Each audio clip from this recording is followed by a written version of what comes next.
Hi, I'm Hall Davidson, and welcome back to KOCE TV series on Copyright for Educators. All the resources you see here are available online at copyrighteducation.org and copyrighteducation.info. We've talked a lot in this series about technology, but print is still an important part of classroom teaching. The venerable photocopy machine is still used, and people are confused sometimes about what they can and cannot do with that photocopy machine. Turns out you do have a lot of leeway with what you can do legally under the copyright guidelines.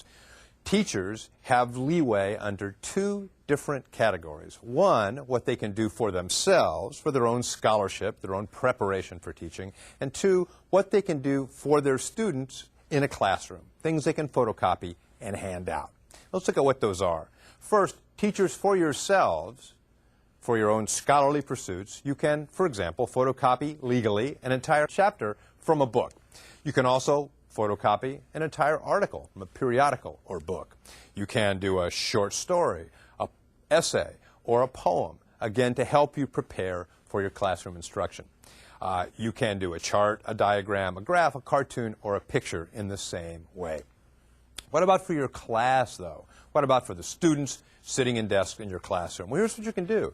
One, when you make photocopies, you can make one per pupil. In other words, you can make multiple copies, not just one or to hand yours around. You can make one for every student. Also, you can photocopy an entire poem as long as it's less than 250 words, again, to hand out to study in your class, one per pupil. Article, the same way, from a periodical or book. And if you're using newspapers or periodicals, you can use those also. Excerpts from prose works, that might be a novel. You can use 1,000 words or 10% of the total work, whichever is less. That's a lot of leeway for material you're going to be handing out to your classrooms. Also, you can do a chart, a drawing, an illustration, one per book for everybody in your class. If you have poetic prose, which really sounds like a children's book, it's a combination of less than 2,500 words with illustrations as part of the same work, printed on a maximum of 2 pages. Those you can also photocopy one per pupil. There are some other limitations. The copying must be at the instance and inspiration of a single teacher. In other words, it's something you decide you want to do with your class. No one told you to do it. Also, it's too close in time to get permission for it. Gee, I really want to show some John Grisham writing styles, and there's no way I can get permission to do this to compare with what we're doing in our textbook. So I'm going to do this. So time is important. Also, you have to do this in one course per school, and no more than 9 times per term. Again, that's a lot of leeway when you think about photocopying. The copying must not be used to create an anthology or a collective work. And teachers love to do this. Oh, everything together in one place. I just love it. That, unfortunately, you cannot do. So you can photocopy individual things, but you can't put them together as an anthology. Also, please don't copy consumables. Consumables are things that are intended to be consumed when a student uses them. If you need more consumables, buy more consumables. And at the price of a lot of consumables, it's actually cheaper to buy the consumables from the publisher than it is to photocopy them at the rate that your machine really ends up costing the school in terms of wear and tear and lease and so forth.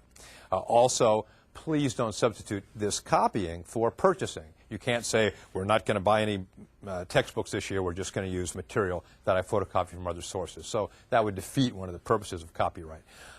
Also, this is your inspiration as a teacher. It's not directed by a higher authority, a department chair, a principal, a superintendent cannot say, this is what we're going to be handing out in every classroom.